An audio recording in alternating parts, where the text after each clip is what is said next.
La parure. Guy de Maupassant, 1885. C'était une de ces jolies et charmantes filles, née, comme par une erreur du destin, dans une famille d'employés. Elle n'avait pas de dot, pas d'espérance, aucun moyen d'être connue, comprise, aimée, épousée par un homme riche et distingué.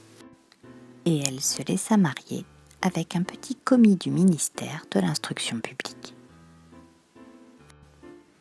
Elle fut simple, ne pouvant être parée, mais malheureuse comme une déclassée, car les femmes n'ont point de caste ni de race, leur beauté, leur grâce et leur charme leur servant de naissance et de famille.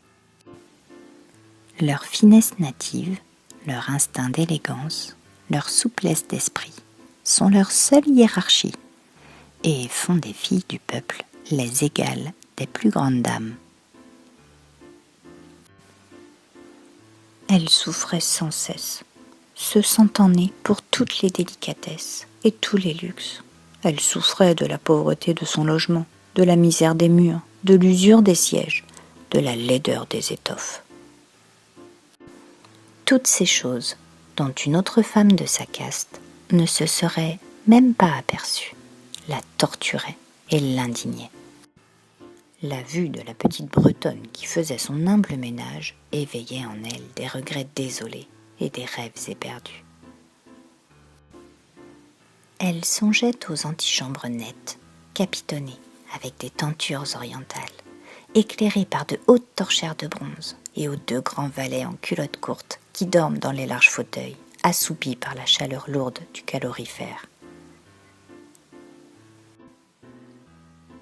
Elle songeait au grand salon, vêtu de soie ancienne, aux meubles fins portant des bibelots inestimables, et au petit salon coquet, parfumé, fait pour la causerie de 5 heures avec les amis les plus intimes, les hommes connus et recherchés, dont toutes les femmes envient et désirent l'attention.